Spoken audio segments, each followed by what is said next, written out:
All right, let's go over today's trades. Total loss was a negative $20. It's it was a good day, but it was a bad day. We'll start with ATVI. ATVI came to my attention when it basically met my rules. Here's a volume bar that's larger than the three previous bars. We're at an area of support. Once I saw the confirmation right here at the 15 minute, and it started to break out a little bit above, and then here's the 5 minute confirmation. I bought at 46.11. I thought about adding here at 46.30, but I didn't since I was already in. But 46.30 was a breakout here. It was this breakout right here, this 15-minute breakout. I saw this area of resistance, so I took the full position at 46.45. So from 46.11 to 46.45, should have took half. Shoulda, woulda, coulda. This was a paper trade. Did not take this, but once again, what I saw was this 30-60 or 40-50, 40-60% retracement. Saw this bottoming tail, and I saw this bottoming tail. So I saw this entry, and then of course this entry where I would have added, but like I said, this was just a paper trade, and really didn't take anything off of that. So made money on this one. FDC was a little disappointing for me. What I saw on this one was this double bottom, and of course you have the double bottom, and then you have this large amounts of volume coming in here at support, right? The bottoming tails. So this right here, I missed this area, but then I saw this bullish consolidation right here. So I took the trade at 2064, 2063, I believe. Looked like it was about to break out, and it pulled back and scared me out.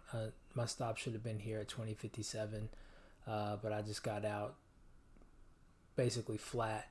Then when it held, I bought back in. It was just taking too long to break higher. Should have just been patient. So entered at 2072 and got out at 2073, and then of course it continued to run. So just really poor management on my part. Weight Watchers. What I saw with Weight Watchers was I had already missed this move. This really wasn't the best setup because right here the volume is greater than three previous bars, but here at this area of support, it's not. But what I saw is on the 15 minute, I saw this bottoming tail. Now, of course, I think you and I have talked about, this right here, when it's up higher versus lower, there's odds favor that it'll go back into the tail because there's been a void created. But I just saw that it came back and it held this previous area and created this buy setup. So I chased it.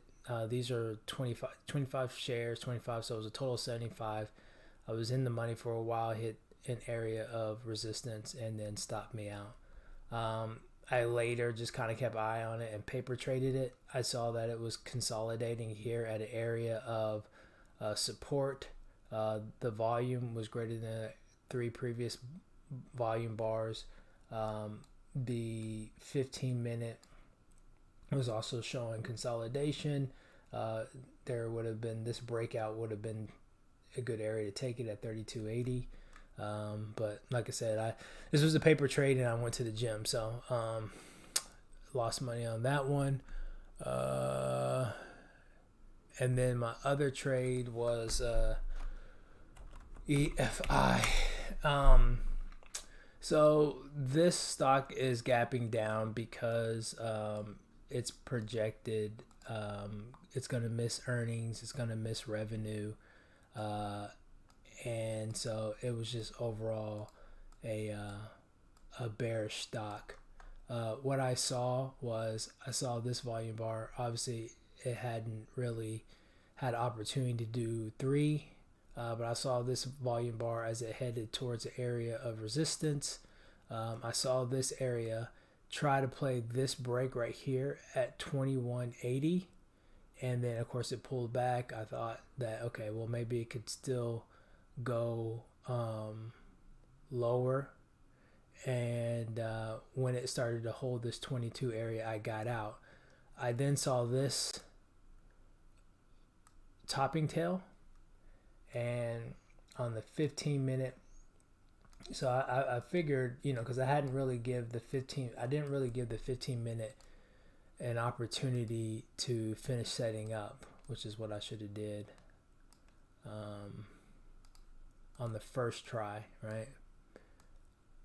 The goal is to let this finish and then start your first entry right here, and then if it breaks right here, then get into this entry right here. So when I saw that it finished and this was starting to go bullet or bearish, I took another trade at 22, what was it?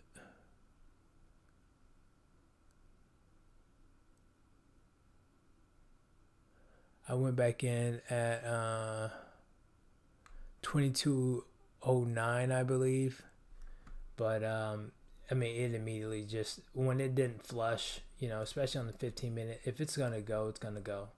When it, when this 15-minute they're strong selling, it doesn't take long and it's gonna go. If not, then it moved higher. So I exited at like 22.18, so 9 cents. It was 25. These were 25 shares a piece. The stock, the range on it was pretty deep. I mean, from here 22.16, the top of that is 22.48. So then of course it showed, here it is, the selling setup, this strong engulfing bar, pull back, strong engulfing bar.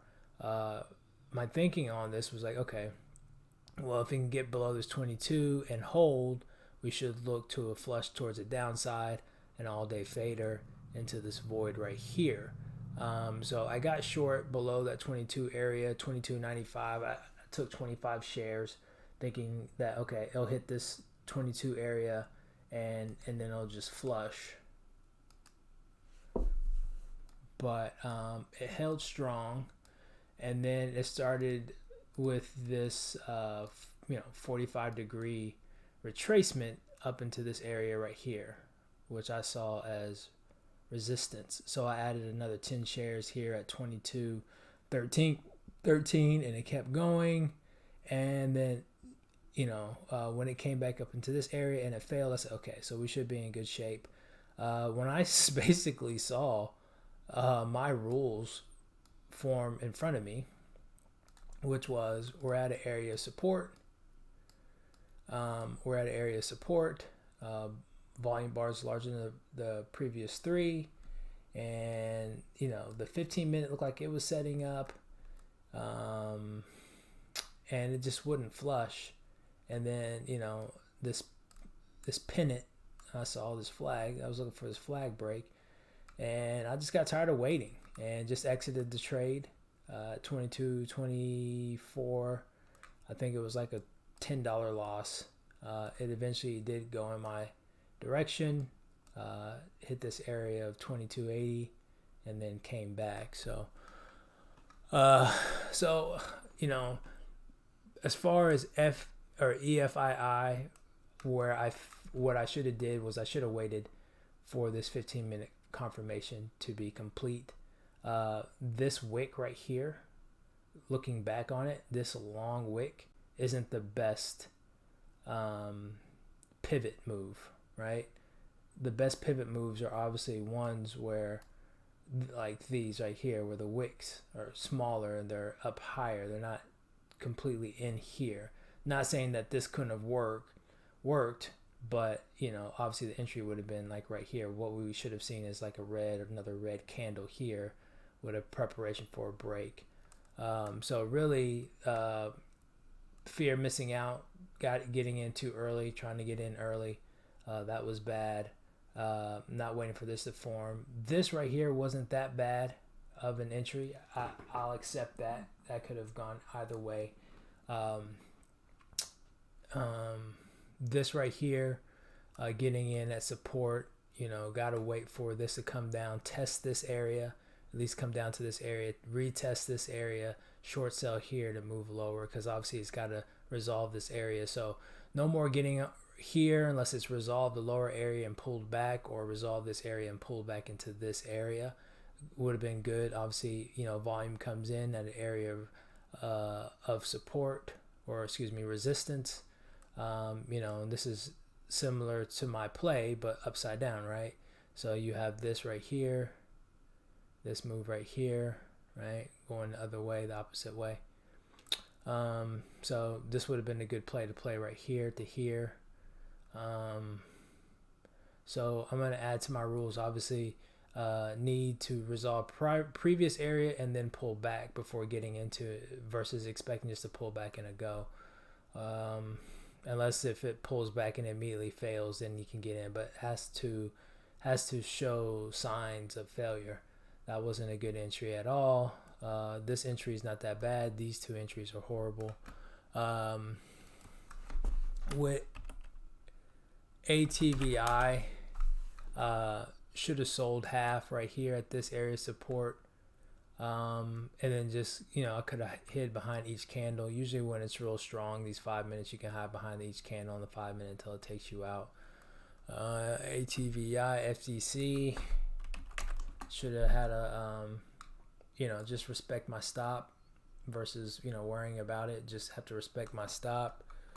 Weight Watchers,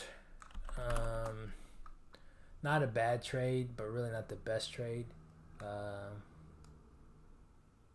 This move has worked before, especially when it pulls back to the previous area right here. Like, this is the entry, it pulls back. It usually does continue to go, but in this case, seller stepped up. So not a bad play. This one's not a bad play. No, it's not the best, but it's not bad. And so, getting closer and closer. So until tomorrow.